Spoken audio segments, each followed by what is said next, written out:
Alors, chers internautes, ce soir, on est à l'espace Rabelais et on va traiter un sujet qui, comme ça, à prime abord, vous paraît un peu lourd. Or, en fait, pas du tout. Puisque, en aparté, je discutais avec madame que je vais vous présenter. On va lui demander son prénom et tout, vous allez voir. Finalement, c'est pas si lourd que ça et on peut même passer des moments très agréables. On meurt. Mais pour beaucoup, ce passage sur Terre ne le considère pas comme un contrat à durée déterminée, mais bien souvent comme un contrat à durée indéterminée. Et quand le moment, bien sûr, est venu, eh bien, peu de gens sont préparés, même si quelque part on ne peut pas dire qu'on se prépare, mais peu de gens sont réellement préparés à cette rupture. Ce soir, ici même, c'est les 10 ans d'une association, la Sphère, qui a pour but l'accompagnement vers les derniers jours, c'est-à-dire entre les soins palliatifs et les derniers jours. Donc cette association fête la 10e année de son existence. Je vais présenter tout de suite mon invité. C'est une personne de terrain. Maryse, bonsoir. Bonsoir. Alors Maryse, vous êtes infirmière. Je suis infirmière, oui, tout à fait. Et avec une lourde responsabilité puisque je travaille dans le département des soins palliatifs à l'hôpital de Montpellier. Comme je disais précédemment, c'est pas toujours très drôle. Et finalement, tout à l'heure, me dit, détrompez-vous, justement parce que les gens savent qu'ils approchent du terme de leur contrat, eh bien, on se marre. Se marrer, c'est un grand mot, mais oui, on est détendu et tout est... Voilà. Vous le dites en raccourci, mais effectivement, par expérience, ce sont des moments très intenses quand... je ne sais pas si c'est exactement ça, mais tel que je peux vous le décrire de ma place et de mon expérience, quand on sait qu'il reste peu de temps à vivre, ou en tout cas qu'il y a une échéance, on apprécie beaucoup plus ce qui ne compte pas beaucoup d'habitude. Voilà, on apprécie les moments passés avec les siens, les choses sont beaucoup plus intenses, plus profondes. Il y a certainement moins de tricherie, moins d'hypocrisie que dans la vie quotidienne, oui. Là, les derniers temps, on est cash. On est cash. Je pense que chacun a sa façon de les vivre et que ça appartient à chacun d'entre nous, mais en tout cas, voilà, il y a quelque chose autour de la sincérité, oui, et puis il y a des moments qui sont très, très profonds en intensité. Pourquoi avoir choisi les soins palliatifs ? Mon métier m'a appris que soigner, ce n'est pas forcément guérir, et qu'il y a une grande part, heureusement il y a énormément de gens qu'on arrive à guérir de toutes les maladies, heureusement que la technique a fait beaucoup de progrès, et que le médecin sauve énormément de vies, j'en suis tout à fait convaincue et consciente, mais il y a aussi des maladies qui aujourd'hui ne sont pas curables, que l'on ne guérit pas. Et il y a aussi donc beaucoup de gens qui arrivent à la fin de leur vie pour des tas de pathologies, essentiellement des pathologies cancéreuses, mais des pathologies dégénératives, comme les pathologies neurodégénératives, des insuffisances, quelles qu'elles soient quand elles arrivent à leur stade terminal, insuffisance cardiaque, respiratoire, etc. Et voilà, le métier d'infirmière, c'est accompagner la personne du début jusqu'à la fin de la vie. Et la mort n'est pas opposée à la vie pour moi, mais elle fait partie. Je vais dire un autre mot, j'étais très convaincu de votre propos. Et ce qui sort de votre propos, c'est cette douceur que vous incarnez. Vos patients ont certainement beaucoup de chance de vous avoir, parce que vraiment vous êtes apaisante. Et je vous en remercie pour eux. C'est gentil, merci, je prends ça comme un compliment.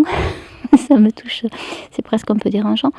Non, j'aime mon métier, j'aime ce que je fais, c'est ça qui est important. Et puis je vous dis, je pense que c'est une rencontre, un partage et un échange. Donc j'apporte certainement ce que je sais, ce que je suis. Et je pense que en retour, j'ai aussi beaucoup de choses que m'apportent les personnes que je rencontre dans le cadre de ce soin-là. Merci à vous. On vous retrouvera probablement, et j'espère dans d'autres circonstances. En tout cas, ce sont des personnes qui valent notre respect avec un grand R. Voilà. On va retrouver maintenant le président de l'association. Alors c'est le président Fontaine, comme une fontaine. Et puis je crois qu'on va se marrer parce que vous aimez bien rire aussi. Hein. Oui. Alors moi j'ai eu donc président du réseau Sphère, hein, qui fête ses 10 ans ce soir. Ouais. Voilà. 10 ans, c'est un long bail. Hein. Ouais, c'est un long bail. Ouais. Ouais, ça montre que ça sert à quelque chose déjà. Parce que les réseaux, ça fait un petit moment que ça a été mis en place, à peu près une quinzaine d'années. Et pendant quasiment 15 ans, quasiment toute cette période-là, on a l'impression que finalement les acteurs de soins qui y a autour de tout ça n'ont pas forcément saisi on va dire, le fonctionnement du réseau. L'idée du réseau, c'est quoi? C'est travailler ensemble. Et c'est vrai que pendant un bon moment, les médecins généralistes et puis les différents soignants à domicile, hein, ils étaient plutôt dans une démarche à travailler tout seuls. Et actuellement, on voit bien que ça délimite tout ça. Et donc l'idée, c'était de pouvoir faire du lien entre les gens. Et cette histoire de réseau, hein, c'est un peu comme le net, hein, c'est de connecter, interconnecter les gens entre eux, en leur apportant un peu des compétences autour d'un domaine particulier. Nous, bien sûr, la fin de vie et la fin de vie à domicile. Et alors pourquoi se faire? Qui c'est qui a choisi? C'est pour un acronyme, hein, c'est-à-dire donc voilà, c'est soins palliatifs, etc. D'accord. Et donc l'idée c'est de faire quelque chose. Ah bah, il est un peu bête le monsieur. L'idée c'est de faire quelque chose de prononçable, quelque chose de facile. Mais c'est original en plus, c'est pour ça que je me suis posé la question. Exactement, ouais. Non, ouais, pourquoi pas la sphère, hein, ce qu'on disait tout à l'heure. Exactement. Ça pouvait aussi enfermer quelque chose. Voilà. Ouais, voilà, le but c'est pas d'enfermer justement, au contraire. C'est d'ouvrir. Ouais, c'est d'ouvrir. Voilà. Les soins palliatifs, c'est une spécialité? C'est une spécialité, ouais. Ouais. C'est pas une spécialité. Rien à voir avec la gérontologie. Non, voilà, c'est rien à voir. Non, vraiment, c'est quelque chose à part qui a été issu soit. Parce que de toute façon, en soins palliatifs, on peut trouver des gens jeunes. Exactement. Donc c'est vrai que rien à voir. Des enfants, des gens jeunes, des gens âgés, avec la complexité de chacune des situations. Hein. Compliqué, je suppose, à gérer. Compliqué. Donc les situations sont à l'évidence compliquées. Hein, ça fait appel à tellement de choses au plus profond de chacun de nous que forcément il y a des difficultés liées à ça. Compliqué aussi parce que c'est pas simple hein, de faire du soin à domicile, puisque nous notre objet c'est d'essayer de maintenir les gens à domicile. Et donc compliqué parce qu'on n'a pas le support qu'on a habituellement à l'hôpital ou dans une clinique. On doit faire avec le terrain, avec les accompagnants sur place, avec les ressources réelles. Et donc, c'est en ça que le réseau a vraiment tout son intérêt et tout son rôle. Hein. Alors, je vais rebondir sur votre propos avec les ressources. Les ressources, elles sont assez minces. Alors, ouais, les ressources financières sont assez minces. Disons que, j'irai même plus loin. Quasiment inexistantes. L'investissement de l'État pour le maintien à domicile en fin de vie est vraiment critiquable. En termes de quantité d'argent et de moyens et même de politique menée dans ce sens-là. On a la chance, nous, d'avoir un réseau qui existe encore parce qu'il a fait ses preuves, il a montré qu'il était utile, on est financé, refinancé, même plus financé qu'avant, donc on a montré des choses intéressantes, mais il faut comprendre que des réseaux identiques aux nôtres sur d'autres régions ont complètement disparu. Et au profit du coup d'hospitalisation, au profit finalement du non-respect du souhait du malade. Hein, qui est souvent quand même de pouvoir rester à domicile. Pourtant, les soins à la maison coûtent moins cher que les soins à l'hôpital. Oui, clairement. C'est déjà le prix de la chambre. Clairement, à l'évidence. Ouais. Il y a aucune. On a envie d'aller à la politique gratuite, mais on pourrait limiter un peu le trou de la sécu rien que par ça. Je ne sais pas si on peut limiter que par ça, mais je pense qu'il y a. Un peu, j'ai dit. C'est une vraie réflexion de réduction de coûts, ça c'est sûr, mais surtout de bénéfices à apporter aux patients, quoi. C'est vraiment quand même ce qu'on souhaite, c'est respecter jusqu'au bout le souhait du patient. Alors, pour clore, avant d'écouter nos deux comiques, puisqu'il y a des comiques qui passent après derrière, hein, et ça va alléger un peu notre conversation, deux questions, je vais vous poser deux questions à laquelle je vous demande de répondre avec votre honnêteté qui vous incarne, et court si vous le désirez. Aujourd'hui, la première question, aujourd'hui, un patient peut-il partir en toute quiétude? Oui. Et c'est très court, oui. Ouais. oui. Bon, quiétude. Oui, en tout cas, on a les moyens humains, techniques, pharmacologiques pour essayer de faire en sorte que le patient ne souffre le moins possible de rien de la situation qui lui arrive. Et c'est pas ma question, mais le mot de la fin du docteur Christophe Fontaine. Oula. Oh, alors là, il va nous faire une thèse, une antithèse. Non, le mot de la fin, c'est juste que je pense que la fin de vie est quelque chose forcément qui bouscule, à l'évidence. Cependant, il ne faut pas, du fait de ce ressenti, faire on va dire des raccourcis. Je pense que ce qui est important, c'est de faire en sorte que l'on puisse faire ce qu'on sait faire, nous, médecins, soignants, c'est-à-dire soigner. Et soigner, ça reste supprimer les symptômes désagréables pour faire en sorte que le patient puisse être bien et supporter ce qui lui arrive. Donc après, quels que soient les moyens qu'on utilise, on est, je pense, tous soignants et tous les soignants vont dans ce même sens-là. Et donc je pense que de ce fait, il est important de ne pas faire de raccourcis, et je demande à ce que les politiciens qui ont toujours une nouvelle idée derrière la tête, très souvent de façon purement démagogique, puissent remettre le soin dans les mains des soignants. Notre dernier témoignage, on a eu Maryse, on a eu le président Christophe Fontaine, et maintenant Fatima. Et vous, le restant du nom, je l'ai un peu zappé, excusez-moi. Bougaf. Voilà. Et vous, votre rôle, vous êtes infirmière également? Alors, je suis la responsable de l'équipe de coordination. Cool. Voilà, du réseau. J'ai été pendant 7 ans infirmière du réseau et donc j'ai pris ce poste de responsable depuis le 1er août. Voilà.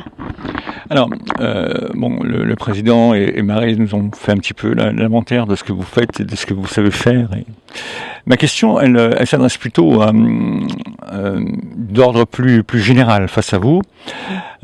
Comment on vient vous voir? Voilà. Alors, toute personne peut venir nous voir pour un patient en soins palliatifs à domicile. Je vous coupe tout de suite, c'est mon habitude, là, je coupe tout le monde. Hein. Oui. Alors, c'est rigolo. Hein. Juste en dessous de l'écran, vous avez l'adresse internet là, qui est en train de circuler. Hein. Voilà. Donc, vous avez une adresse internet et un numéro de téléphone. On est en train de le faire apparaître en ce moment. D'accord, donc c'est le réseausphère.org et un numéro de téléphone, le 04 67 72 94 58. Voilà, comme ça vous le lisez et puis vous le voyez. Exactement. Voilà. Donc toute personne peut nous contacter pour une situation, un patient en soins palliatifs. Nous intervenons auprès de ces patients qui présentent une complexité au niveau de la prise en soin et de la continuité de soins à domicile. Nous, le réseau, nous n'intervenons qu'à domicile. Alors le domicile, ça peut être la maison ou ça peut être un foyer d'accueil. Une maison de retraite, non. Alors, de jour, un accueil de jour, je suppose. Certains réseaux de soins palliatifs vont en maison de retraite, nous, non. D'accord. Voilà, puisque notre territoire a été justement partagé avec les équipes mobiles de soins palliatifs. Alors, le président Fontaine nous disait tout à l'heure que malheureusement les budgets sont très minces. Hein. Oui. Je pense qu'il est temps, par notre intermédiaire, l'intermédiaire de la petite lucarne, de dire mesdames et messieurs, allez-y de votre bon cœur, quoi, c'est un peu ça. Hein. Alors, le réseau est financé effectivement par le fonds d'intervention régionale. Nous avons un budget effectivement qui ne permet pas à l'heure actuelle de répondre à une demande surtout de qualité. J'ai envie de dire que c'est un peu ça. Et effectivement, il est possible de faire un don, des dons. Donc, déductible des impôts, puisque l'association est reconnue. Hein. Tout à fait, déductible des impôts. Et de plus, nous sommes un organisme de formation, et ça c'est très important. Non seulement important pour les professionnels, mais également pour nous, parce que cela nous permet de développer des partenariats, de nous faire aussi connaître, parce que le don c'est important, mais c'est aussi le don de soi auprès des patients. Moi, c'est vraiment là-dessus que je tiens à appuyer. En tous les cas, je vous remercie de nous avoir accueillis avec autant de gentillesse. Le petit mot de la fin ? Un petit mot de la fin. Alors, un grand merci à vous. À vous surtout. Et n'oubliez pas que on peut tous être dans cette situation parce que la vie est un contrat à durée déterminée. Un jour ou l'autre, on aura forcément besoin de vous. Eh bien, écoutez, donc, il faut vous aider. Nous y serons, si besoin. Merci. Merci. Maintenant, place au spectacle. Bon, très bien, nous allons enchaîner sur le prochain sujet. Allez, le prochain sujet sera Hammam. Sandrine. Oui, monsieur Rassa, quand même. Vous poussez. Hammam. Bon, je sais que c'est le concept, Fatima. Je sais que c'est le concept, mais il fait chaud quand même. Hein. Tu vois, je suis contente d'avoir pris un 0,86 ETP. Parce que comme ça me libère du temps, tu vois. Mais au moins on peut être tranquille là. Ouais, voilà, je prends soin de moi parce que si tu veux donner aux autres, il faut d'abord s'occuper de soi. Tu sais, dans les avions, qu'est-ce qu'ils disent? S'il y a un problème, d'abord tu mets le masque sur toi, après tu t'occupes des autres. Eh bien, le hammam, c'est mon masque à moi. Tu vois. Ouais, c'est ton masque à gaz, pas masque à gaz, ouais, pas masque à oxygène. Je connais moi aussi. Non, mais ETP de partout. Hein. Tu as combien Je toi t'épuise, moi. Tu as combien toi? Moi, je suis à 788,2 ETP. Tu es pas loin du temps complet, hein. C'est bien. Ah ben là, ça... Là, moi, je t'avoue qu'en ce moment, je suis un peu stressé. Qu'est-ce que tu as fait, dis-moi? Ben, il faut que je finalise les budgets, il faut que j'appelle Monsieur Portefeuille. Monsieur Lafontaine? Non, le portefeuille, c'est Raza. Ah, c'est Raza. Mon Dieu. Et Raza, le ministre, est Dieu, hein. Mon... Fontaine, il reçoit... En fait, ils s'appellent tous avec des trucs d'eau. Razade, Fontaine... Ah, pourquoi? Allez, mets-toi une rasade. Ah, Le ministre, c'est Cristalline, je crois. En fait. Oui. Le président, c'est épars. Bon, allez, on les a toutes fait. Bon... Ah, tu as remis un peu d'eau. Attends, je remets un peu d'eau. Ça fait quand même du bien. Ouais, je te disais, il faut que... Ah putain, j'ai les pores qui se dilatent, ça me fait un bien. Il n'y a pas que les porcs qui se dilatent. Dis, je te rappelle que je suis passée directrice. C'est moi la directrice, tu rigoles ou quoi? Ancienne infirmière, directrice, bim, dans ta gueule.